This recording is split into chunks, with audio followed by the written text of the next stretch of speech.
폴란드 역사는 자기들 자체가 역사의 시조를 966년으로 잡아요. AD 966년으로 자랑스럽게 자기들의 국가의 시원으로 잡고 있는 것만 봐도 얼마나 정직한가, 고대사에 대한 콤플렉스가 없는가. 건국 신화도 상당히 엉성해요. 이렇게 신화적이 아니고 평범한 평원에서 세 형제가 살았다는 거예요. 세 형제가 하나는 엘레흐, 체흐, 그 다음에 루스. 그 삼형제가 야 우리 이렇게 살지 말고 각자 좋은 데다가 자리 잡아서 나라를 세우자. 넓은 들판에 도착을 했는데 거기 아주 참나무 한 그루가 서 있었고 그 흰 독수리가 큰 나뭇가지에 둥지를 틀고 있었답니다. 그래서 그 레흐가 난 여기가 좋겠다 하니까 독수리가 자기 팔 위에 이렇게 앉으라는 거예요. 앉는데 그 뒤에 그 노을이 져가지고 붉은 그런 모습. 그래서 야 이거를 우리나라의 회장으로 삼겠다. 그래서 빨간 바탕에 흰 독수리.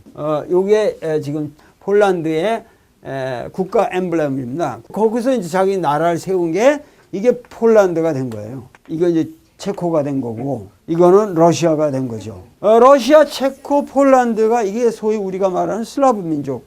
그러니까 뭐 실제적으로 역사가 한 1000년밖에 안 되는 거 아닙니까? 근데 1000년 동안 내내 독일 쪽과 러시아의 중간에 껴서 침공을 계속 당했기 때문에 폴란드의 역사는 기본이 러시아와의 투쟁의 역사라고 볼 수가 있습니다. 독일 쪽도 이제 마찬가지고 삼국 분할돼 가지고 완전히 그 폴란드라는 나라가 지도에서 사라집니다. 18세기 끝 무렵에 이루어지는 거죠. 프러시아, 러시아, 오스트리아. 그래가지고 제1차 대전이 끝날 때까지 대개 123년 동안 폴란드는 인류의 지도에서 사라졌었습니다. 존재하지 않았지만 최초로 역사적으로 기록된 왕이죠. 근데 이제 그 왕이라는 말을 하고 듀크라고 그러는데 듀크 미에스코 1세인데 이때부터 러시아 정교회 영향이 강한 지역인데도 불구하고 처음부터 로만 캐서릭을 국교로 받아들였다는 거죠. 992년부터 피아스트 왕조라는 게 시작된다고 봐요. 초기에 피아스트 왕조가 시작되다가 그게 나중에 이제 분할 공국이라고 해서 나뉘어졌다가 후기 피아스트 왕조에 오면서 카지미에스 여기에 비엘키라는 이게 대왕이라는 의미거든요. 비엘키라는 게 이 대왕이라는 말이 붙는 유일한 1310년부터 1370 이 사람 때에 오늘날 그 폴란드라고 하는 민족 국가의 모든 게 그 형성이 된 거죠. 그러니까 이 카지미에스 3세가 50원짜리 50질러트 돈에 여기에 이렇게 있거든요. 가장 위대한 그 업적이 뭐냐면 크라코프에다가 대학을 설립한 겁니다. 1364년에 지금은 이제 야겔로니안 유니버시티가 되어 있는데 이 콜레기움 마이우스라는 데가 이게 대단한 대학이죠. 코페르니쿠스가 이 대학의 학생이었죠. 천동설을 뒤집어엎고 지동설을 주장하게 되는데 이 사람이 대학 다닐 때 썼던 천체본이라든가 또 지구본 그 사람의 입학 성적표까지 다 남아 있습니다. 코페르니쿠스가. 그래서 20세기에 와서 바로 콜레기움 마이우스에서 바오로 2세가 여기 신학생으로 공부를 해서 교황 바오로 2세가 된 겁니다. 그러니까 이 대학 하나에서 코페르니쿠스가 나오고 요한 바오로 2세가 나왔는데 이 대학이라는 게 얼마나 위대한가 하는 것을 결국은 인물을 기르지 않고는 얘기가 안 되는 겁니다. 아주 쉽게 얘기를 하면은 세계 역사에서 이 민족주의의 이 구라파에서 유럽 역사에서 폴란드처럼 이렇게 기나긴 자기들 민족을 지키려고 하는 그래서 우리가 그 쇼팽의 그 삶을 봐도 쇼팽이 이제 여러분들이 잘 아시면 폴란드라는 나라가 쇼팽 같은 그 위대한 음악가 귀리 부인과 같은 그 화학자 세계적으로 이름이 스키로 끝나는 사람들 많잖아요. 뭐 폴란스키라든가 뭐 브레제진스키라든가 SKI로 끝나면 이게 전부 폴란드 사람. 차이콥스키 그런 건 SKY예요. 이건 아닙니다. 그건 러시아고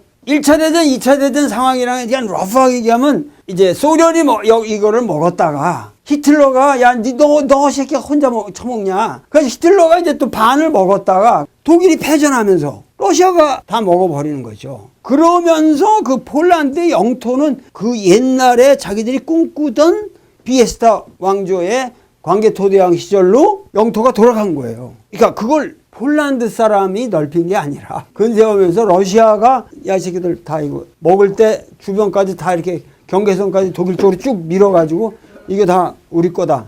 그 폴란드의 역사라고 하는 것은 정말 이거는 축복받은 역사라는 얘기죠. 왜? 무슨 얘기냐면 러시아가 항상 들어오면은 역사적으로 1000년 동안을 괴롭혔단 말이죠.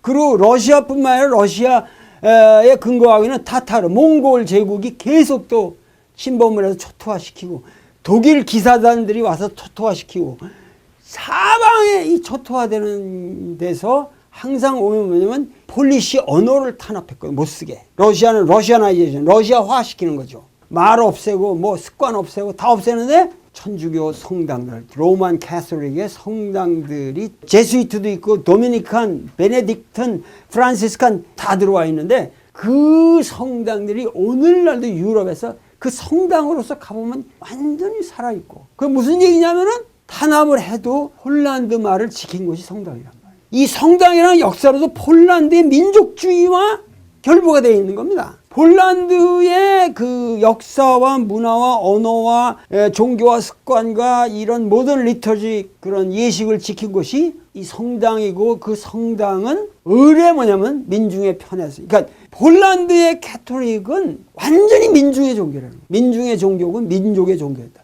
거기에 리더였던 대주교였던 바오로 2세가 교황이 됐다고 하는 사실은 역사적으로 볼 때 유럽의 가장 탄압받던 소위 말해서 로마 교황청에 의해서도 가장 탄압받던 국가가 그 탄압 속에서 치열하게 자기들의 신앙을 지키다가 결국은 유럽 최고의 권력의 자리로 비약한 거 아니에요.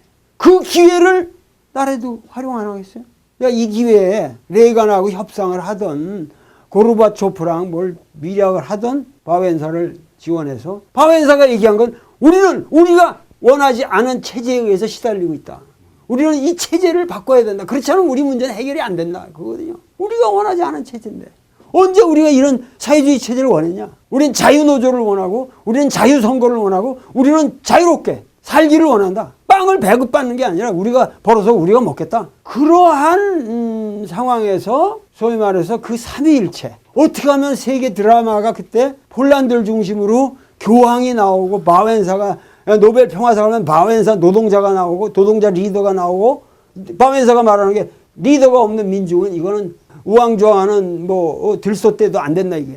근데 나는 거기에서 내가 그들에게 어떤 디렉션을 줬다. 디렉션이라는 건 나는 협상이었다.